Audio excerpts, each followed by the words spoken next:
All right, folks. So this is where we left off last time. Get out your notes again. We'll finish up today.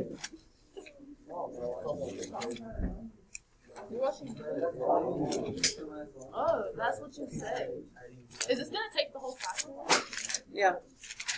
Yeah, do some notes.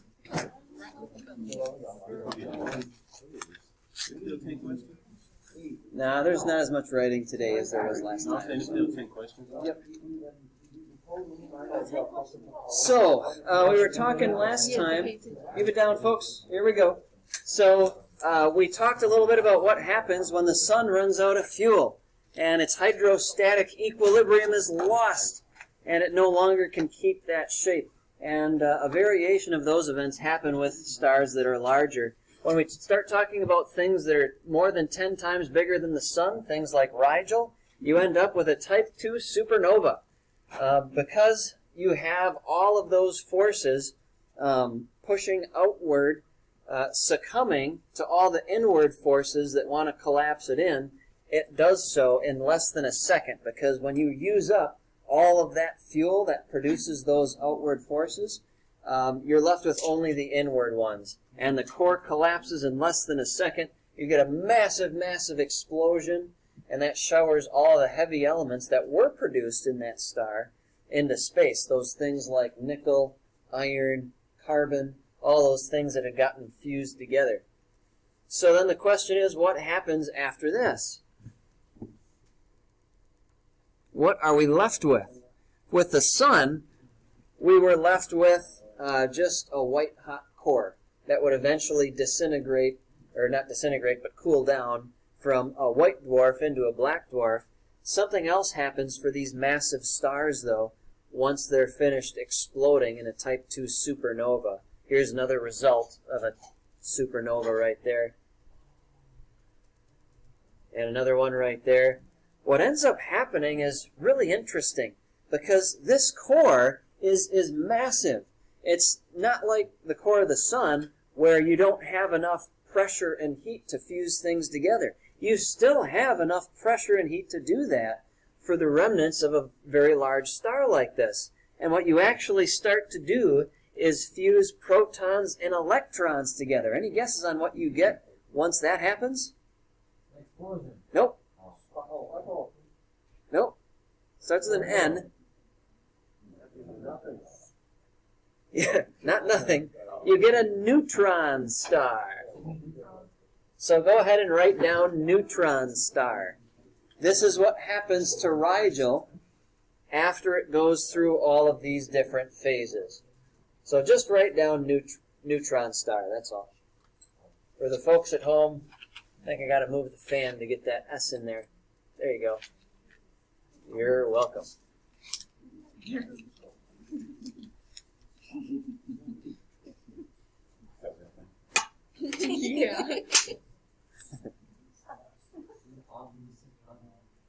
So just a little bit about these neutron stars.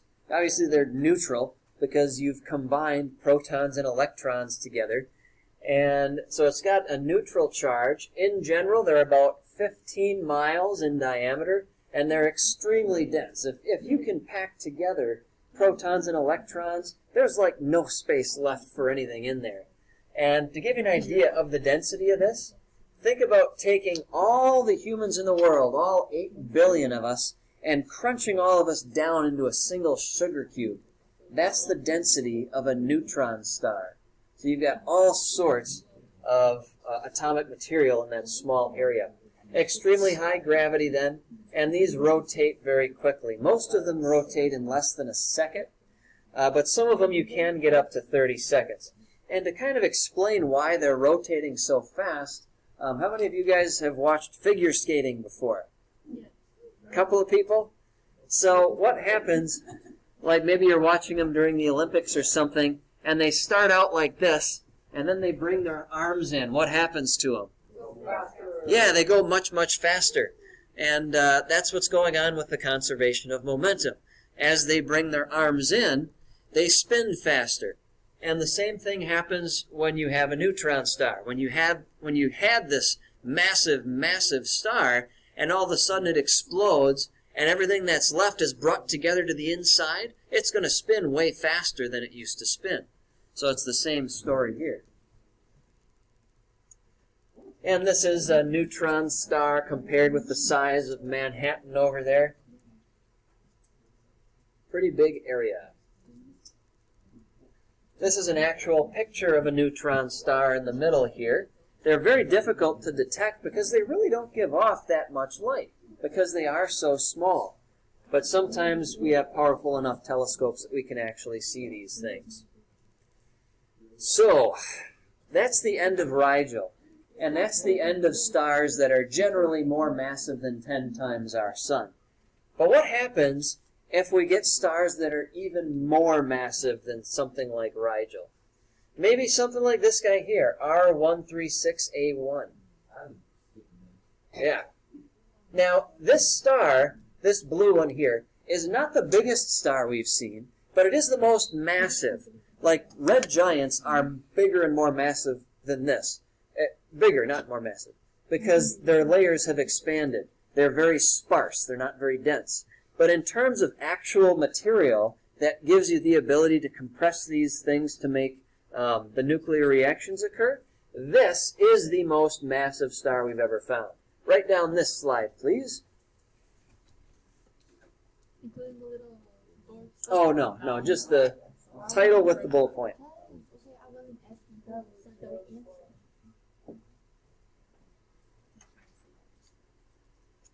Sure. Like I said, it was like either, yes.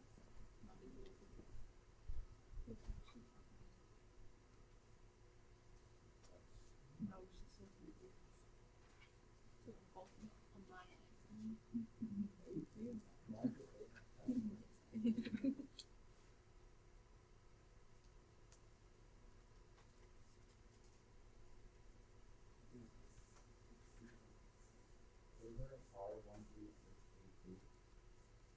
What's that?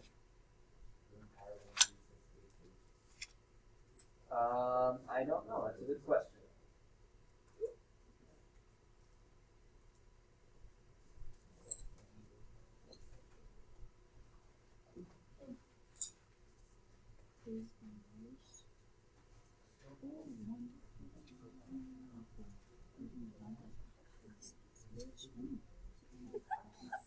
Oh.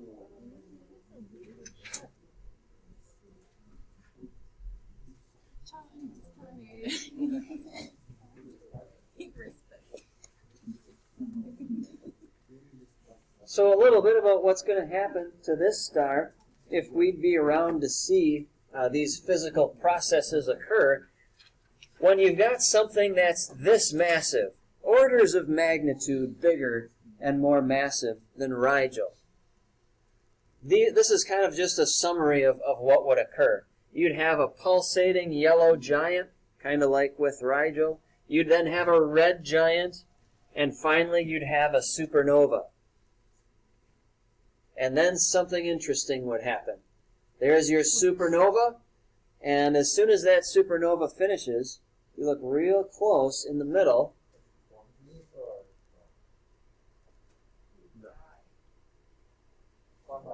You would see nothing but blackness. This is how black holes form, folks. Basically, what a black hole is it's a star that's collapsed so much, and it's got so much gravity inside of it, that even light can't get away. Go ahead and write down black hole along with the first 2 bullet points. You don't need any of the subsequent ones, just the first 2. We're going to talk about that.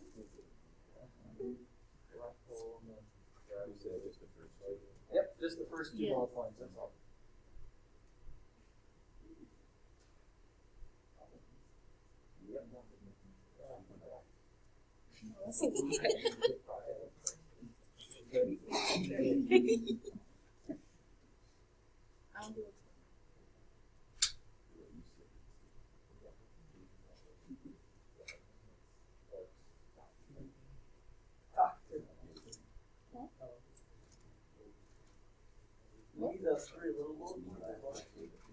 No, just the 2 main ones.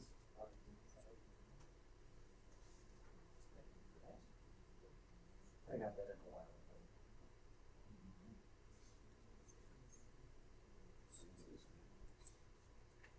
What's that? Yeah, feel free. It's a project.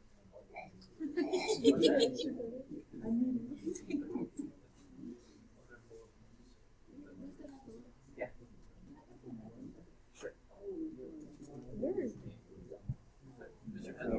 Yeah. You don't want us to write those like middle three, and you just want us to write the first and second one. Doesn't that kind of just like cuts off? Right here? Yeah. So where the black hole stuff is. Oh no, the singularity is where the black hole stuff is located. You know, so that would be like the end of the sentence. Yep. No, you didn't come back to class. You didn't get your Bible lesson. Okay, so continuing on with this black hole then, you know, a neutron star does have a lot of gravity. It is extremely dense.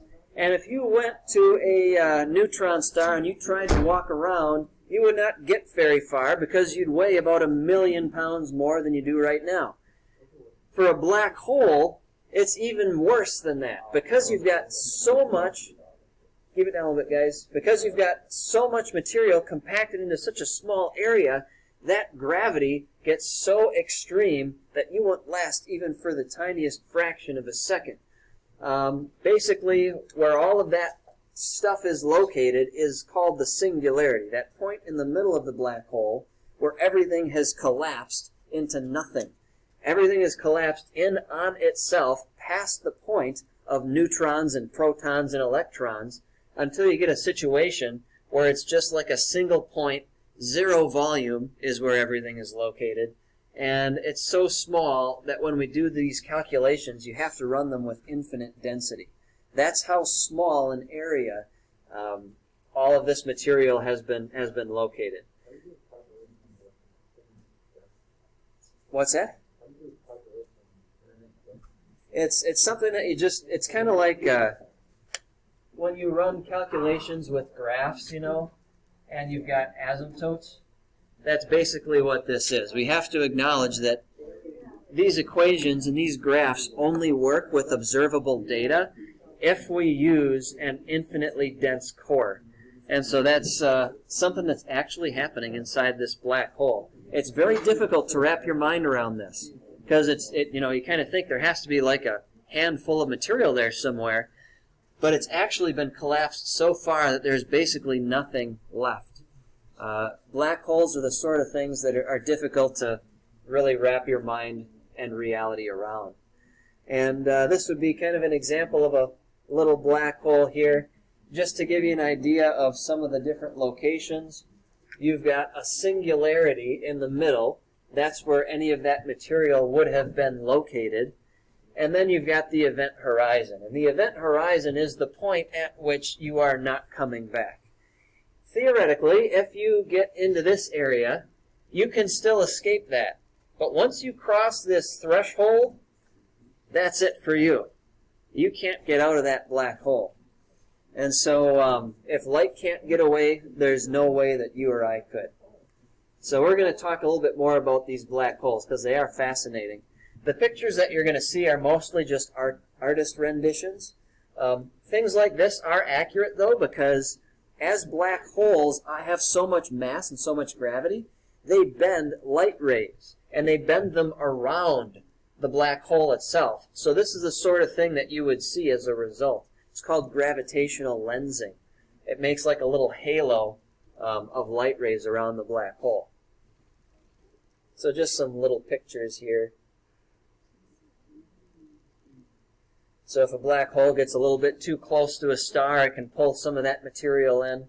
And this is the sort of thing you would see if you were close enough to observe it. Another example of gravitational lensing there. Again, this is not a real black hole, but this is what would happen as that gravity distorts the light. It could suck in a planet, yeah. Say that again? Oh, yeah. Yeah. So, this is an actual image of a black hole. It was recorded for the first time in 2019, and it's not like they aimed their camera and took this picture. You have to have really long exposures in order to get enough light to actually make out the dark middle part. But this is a legit black hole. It's the only actual photograph I know of that's out there of one. But yeah, 2019 is when they took that. This is just a general guideline of what happens as these large stars run out of fuel. You get your explosion, and then you either get a black hole or a neutron star, depending on how massive that star was. Now, there's a lot of interesting things that happen when you've got a black hole that's present, because a lot of times you hear about the space-time continuum, right? And a lot of times people draw it as this grid. And the reason they do that is because you can kind of think of it as one axis being space and the other axis being time. And if you drop something that has mass onto that like bedsheet looking thing, it's going to mess up both. It's going to mess up time and it's going to mess up space.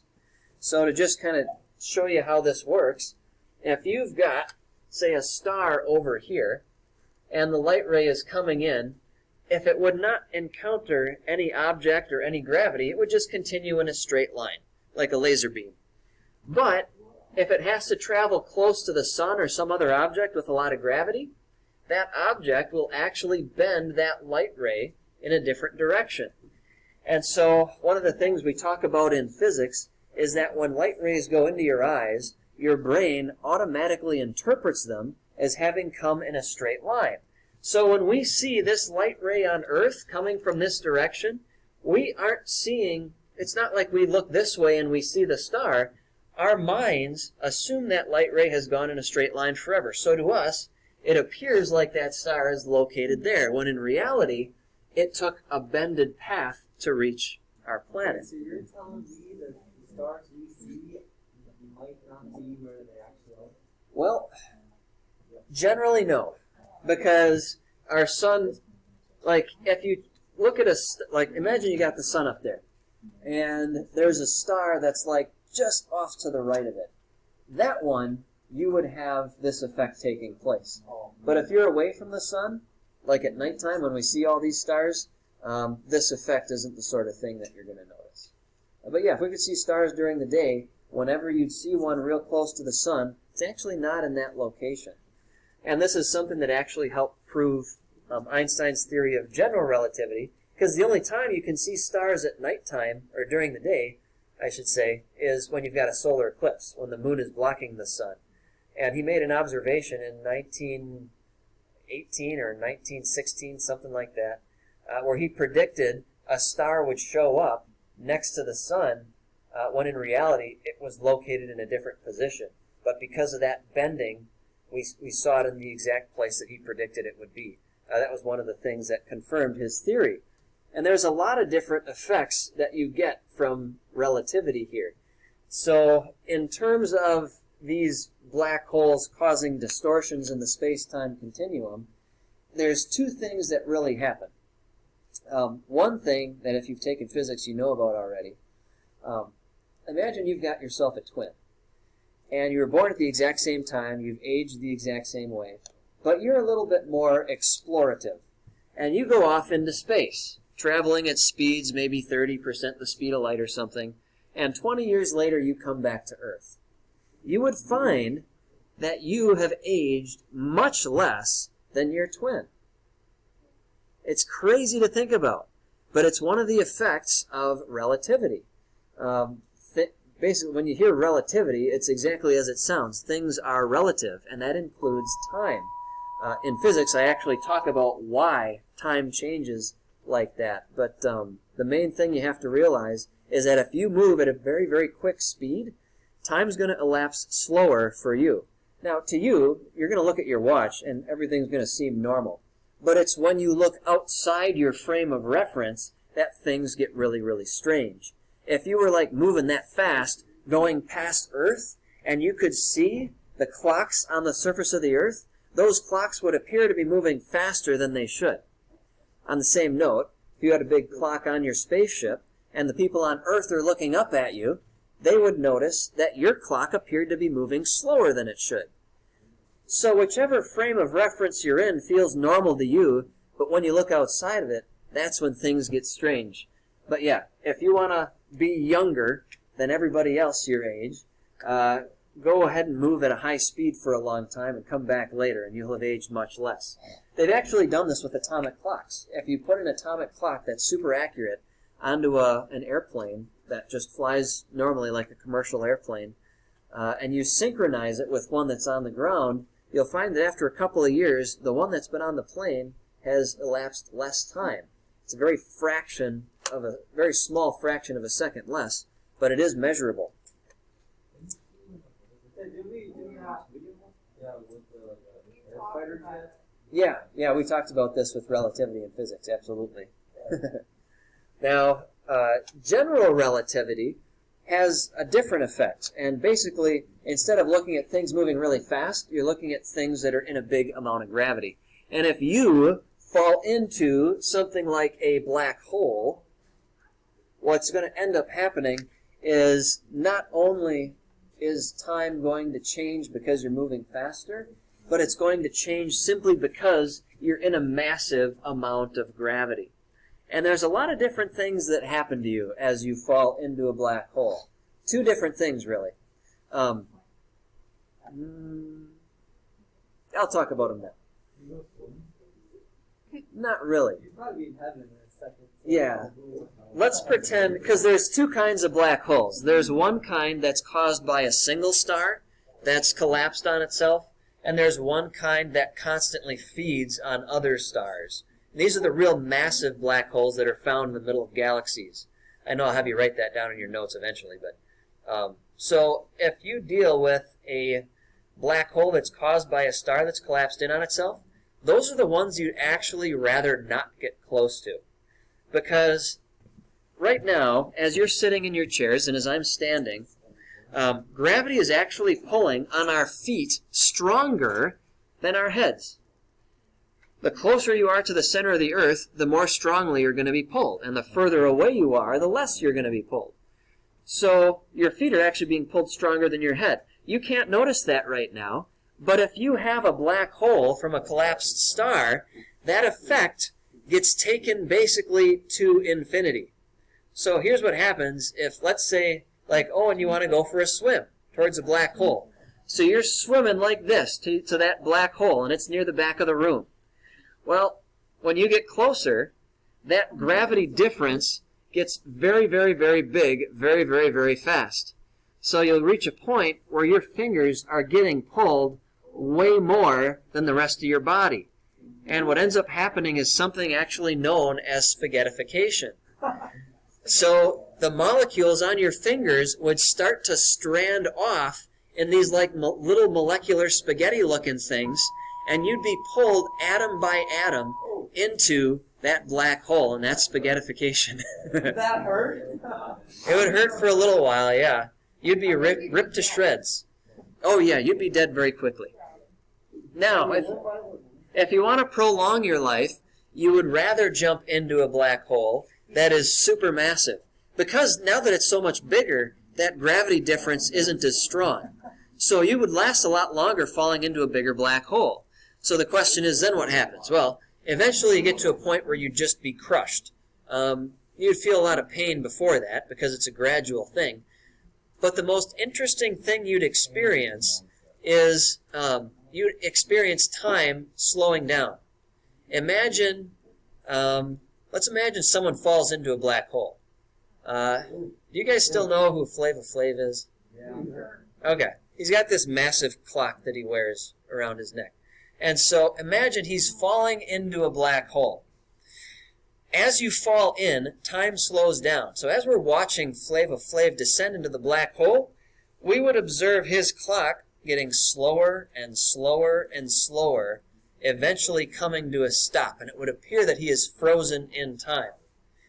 Now, like I mentioned before, from your own perspective, things appear normal. So it doesn't appear to him that his clock has slowed down, but what do you suppose he's going to see when he looks at all the clocks outside? They're going to be going faster and faster and faster. and everything would appear to be going in fast forward the deeper he goes.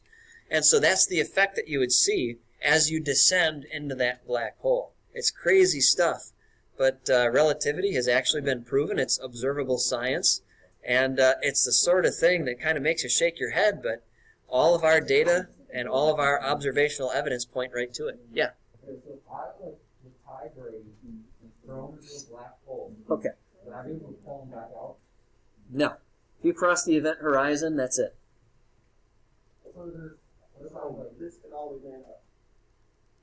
Well, no. I mean, the physics behind it has been proven, but yeah, if light can't escape it, Tom Brady can't either. I couldn't touch them. No, no. Oh, you said this. I think you said Tom Brady. Yeah. Yeah, we do all we can to get Brady out of it, for sure. Like, we can get like the entire school to pull. Well, then all the school would be pulled in and spaghettified. Let's take a really let's do it. Yeah, even if you enroll in Mr. Romano's Speed and Strength program, you'll never be strong enough to get out of that black hole. 4 years. And the more mass you have, the more this effect is going to play out. Okay, for this, go ahead and write down black hole.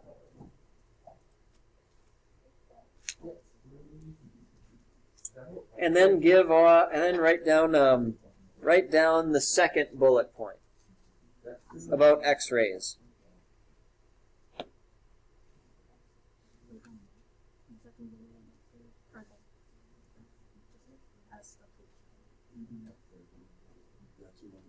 You.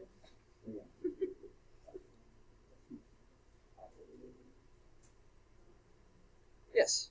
So I heard that like if you were to fall in a black hole, you'd see the end of the universe.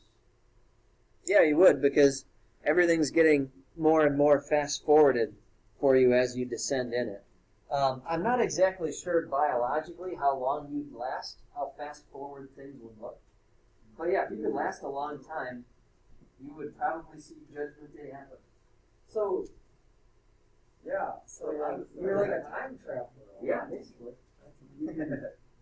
So if you could fall in and when you're in there, does time go at the same speed as it normally would? Yeah, to you it would appear normal. But when you look outside at everything else, It would seem like so if you were in a floating bubble that's a black hole and you just saw everything else. yeah. What did you say? It would feel like you're in there for like 80 years. It would depend on. It would feel like the normal period of time that you're in there. If you're looking at your watch, it would feel like it's going normal. But to everybody else, they'd think that you were in there for like 80 years, because time's moving much slower for you.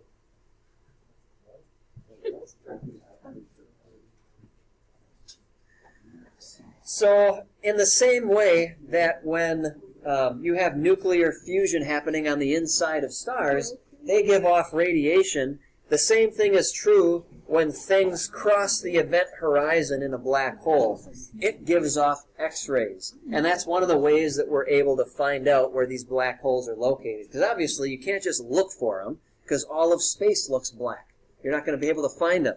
You need other ways. And jet streams and X-rays are the main ways. But X-rays is the only one I want you to write down. If you're looking to actually find a black hole, there is one located in the constellation Cygnus. It's also known as the Northern Cross. It's out for most of the year. And if you find that cross and go about halfway from this crossing point to the bottom, there's a black hole located pretty much right in the middle. Again, this is not something you'll be able to see even through a telescope, but it is kind of neat to know that there's one right there. So then what would we see?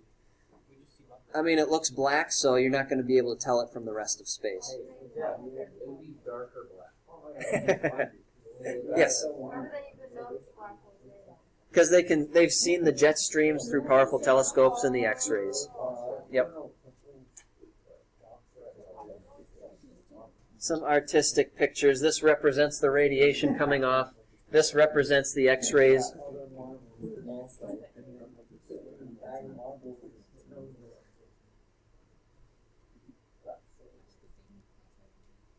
there. This is the only real picture of the jet streams that I have. You can see if you use the proper filters, you can see the jet streams coming off, and they point us directly to where that black hole would be located. Another one there. A lot of artsy images that you can find on black holes.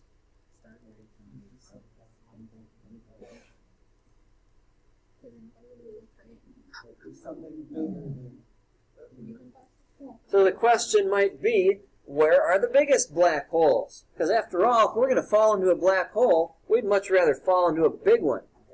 The biggest black holes, as I think I mentioned once already, are located in places like this. And if you zoom out, you can see exactly what this is. This is a galaxy. Supermassive black holes are located in the middle of galaxies. And what I'd like you to write down for this is write down this whole top part. Yep.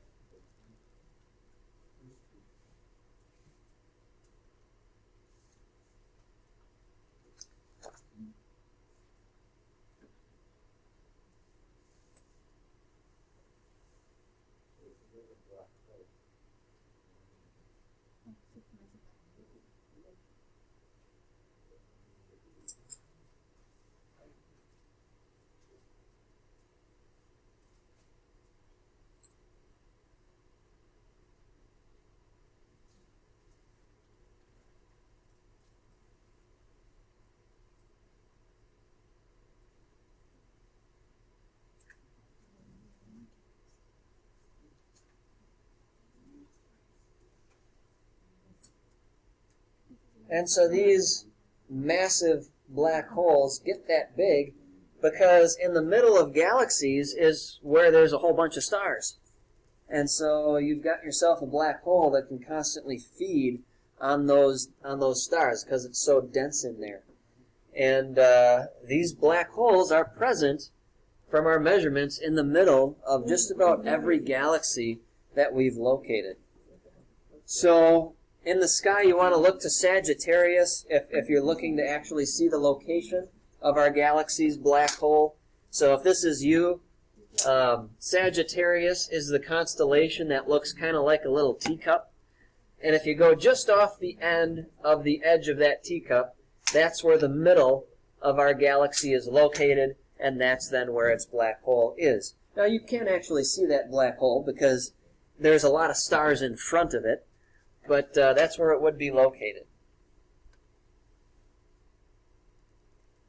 Lots of black holes in the middle of all these different galaxies. And it's interesting because if you point the Hubble telescope into a spot of the sky that doesn't appear to have any stars, you find galaxies all over the place. These are actual real pictures taken from the Hubble telescope.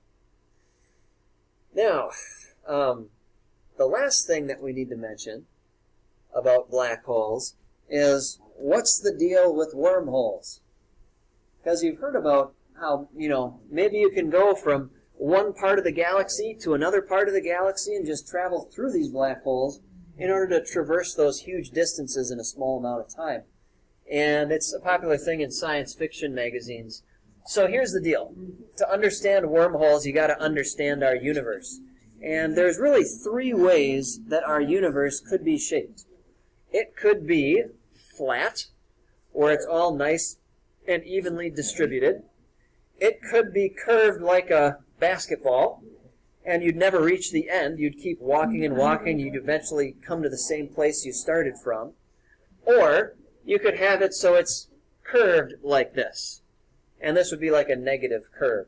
So the only way black holes are going to transport you from one part of the universe to another is if the universe is curved in this fashion. It appears right now that the universe is not curved that way. It seems like the universe is actually flat, which is a huge problem for the Big Bang Theory, because in order to have a flat universe, everything has to happen from that massive chaotic explosion perfectly right. You'd think that it would be a positively curved universe or a negatively curved one like this, but that's not what we see. We see it exactly perfect. What's that? You never know.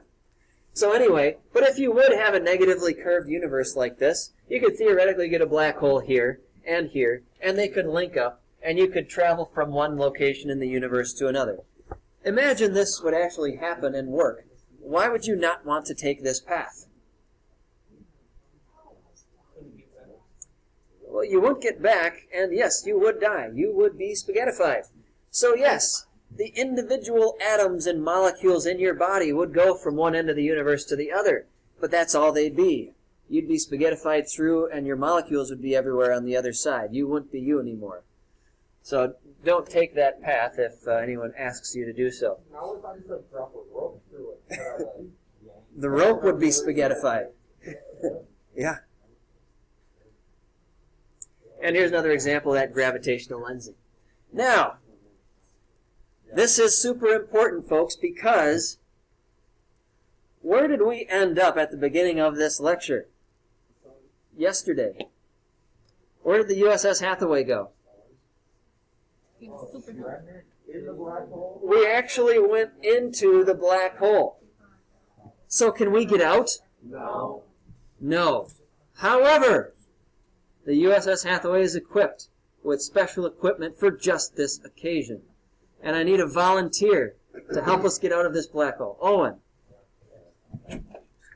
Our lives are in your hands, Owen. Come on down, please. Can you pick someone else? Owen is going to wield the magical, extraordinary USS Hathaway Bazooka of Science. Owen, I would like you to take this bazooka. Do not hit the trigger yet, please. And you need to stand at the end of that row. Which one? Behind Jeff? Yes.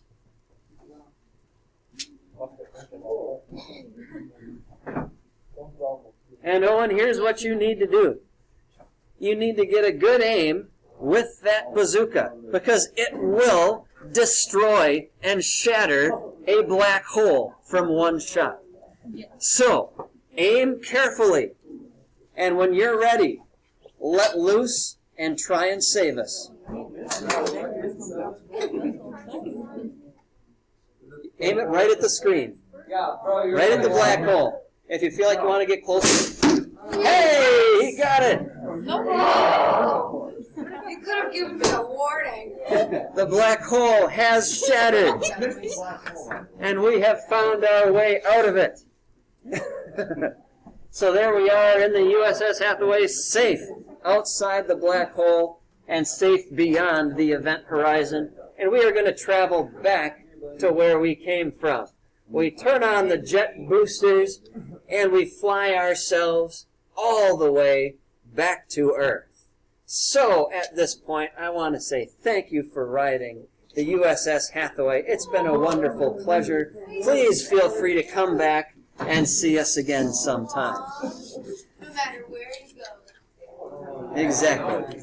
So, this is not the end of all the notes. We are going to talk about some other things. We're going to talk about rockets and telescopes, but we can do that from the safety of Earth. So, quiz on stellar remnants tomorrow. Be ready, please. Lunch for